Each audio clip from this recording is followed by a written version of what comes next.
In the village of Erlengrund, where people often endured the winter with muted hope and heavy hearts, the cold seemed sharper this time and the wind more vicious. It was a place that had already seen much suffering, crop failures, looting, and pestilence. But nothing could have prepared them for what was to come. The first signs were so inconspicuous that nobody noticed them. A slight itch on the forehead, a barely visible red spot that was easy to miss in the shadows of a lantern. But after just a few hours, the harmless spot turned into a pulsating scarlet mark that crawled across the face like a burning mask. The disease was like a curse that ate its way through the village. It began with the blacksmith, a broad-shouldered man called Gerald, who was considered unshakable. One cold morning, he complained of a strange dream. "A woman," he said to his wife Marta, "by the river. She was humming. It sounded like a children's song, but it was wrong."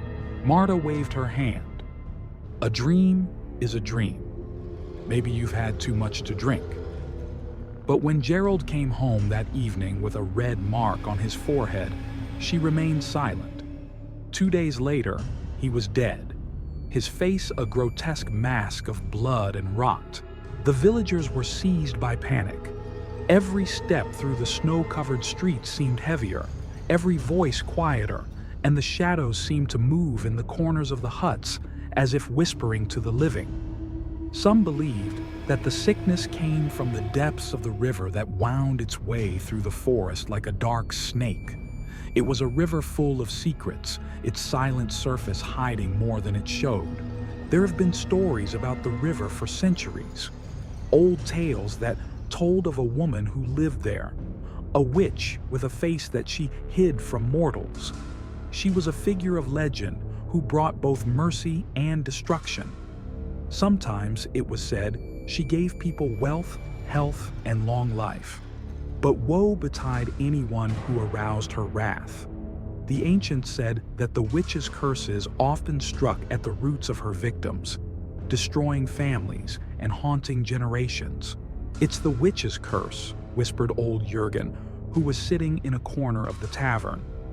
His gaze was fixed, and his hands clutched his mug so tightly that the knuckles stood out white. "She's coming for us because we didn't sacrifice to her." His breath smelled of alcohol, but his words were impossible to ignore. "I remember when I was a boy. My grandfather told me that the village used to make a sacrifice every year on the first frost. A ram, a sign of respect." The people in the tavern fell silent.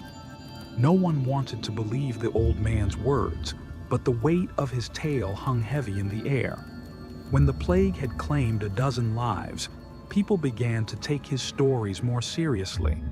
Jurgen talked more and more about the witch. "She takes what we don't give her. Blood for blood." Clara, the young daughter of a farmer, listened particularly attentively. She was a bright girl who, despite her simple life, was always searching for the truth. But since her father and brothers had been carried off by the disease, her eyes had lost something of their childhood.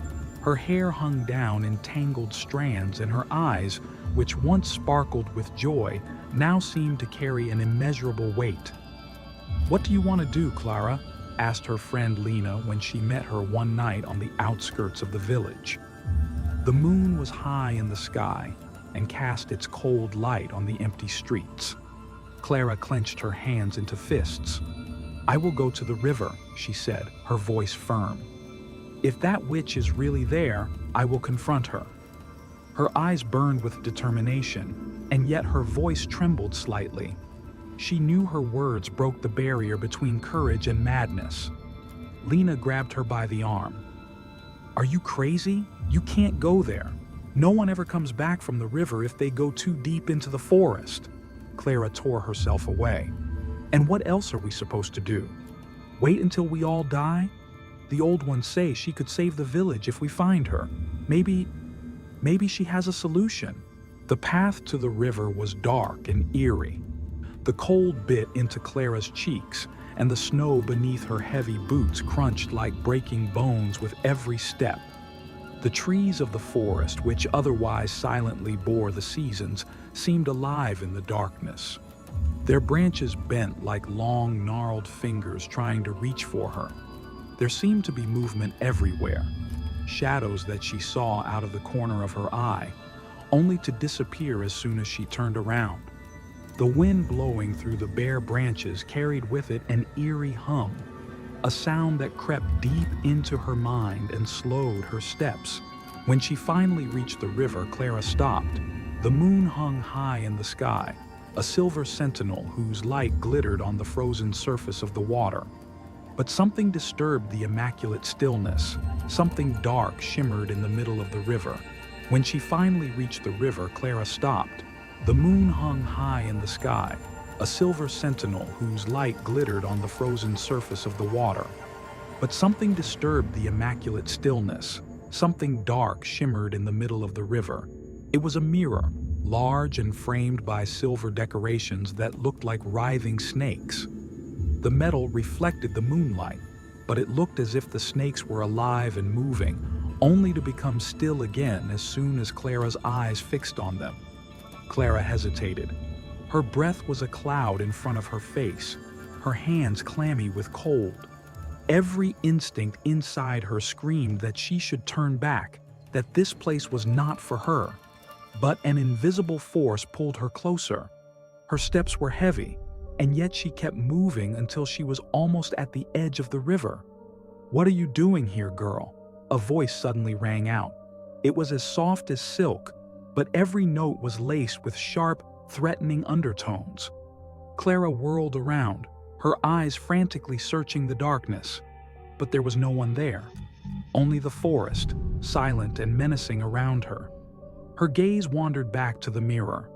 The surface of the glass began to flicker, as if an inner fire was raging inside. And then a face appeared. It was pale and beautiful, with sharp features and eyes that glowed like burning coals. The creature's lips barely moved, but the words echoed clearly in Clara's ears. "Are you the witch?" Clara asked, her voice a breath, barely more than a whisper, but she was trembling with fear. The figure in the mirror smiled.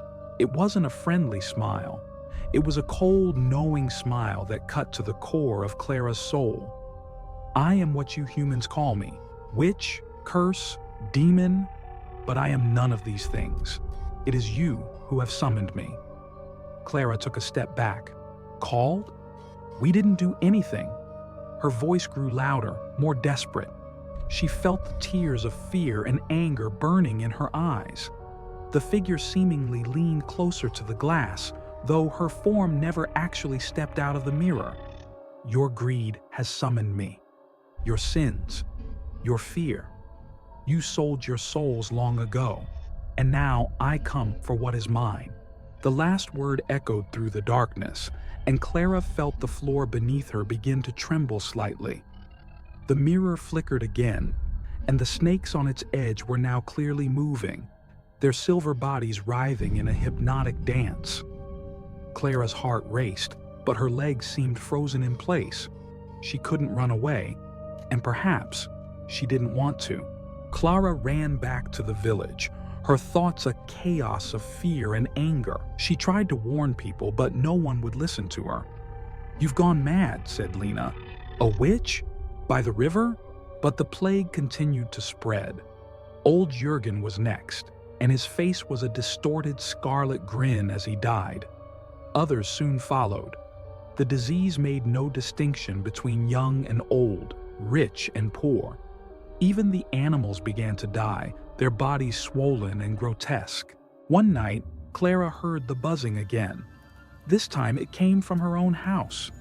When she entered the room, she found her mother kneeling in front of a small mirror, her face contorted with fear and pain. "She's here," her mother whispered before she slumped down. Clara knew she had to act. With a knife in her hand and anger in her heart, she returned to the river. The mirror was waiting for her, but this time the witch was not alone. Shadowy figures, faceless and sinister, surrounded the river, their bodies like mist twisting in the darkness. "You've come back," the witch said with a cold smile. "Are you willing to sacrifice what is necessary to save your village?" Clara hesitated. "What do you want from me?" "Your soul," said the witch. "It's the only way the blood can stop flowing." Clara knew she had no choice. She stepped closer, her hand trembling as she raised the knife. The witch smiled, and her eyes became flames that lit up the mirror.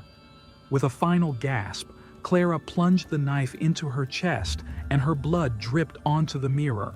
A bright light filled the river, and a terrible scream pierced the night. The shadows disappeared, and the mirror shattered into 1,000 pieces. Clara fell to the ground, her body lifeless but her face peaceful. The next morning, the villagers found Clara's body by the river. The plague had disappeared and the sun was shining brighter than ever. But no one dared to pass on Clara's story. It became a legend, a warning against greed and the sins of mankind. But sometimes, on cold winter nights, when the wind howls through the forest, hikers swear they hear a humming. It is the witch's song, and the echo of Clara's sacrifice.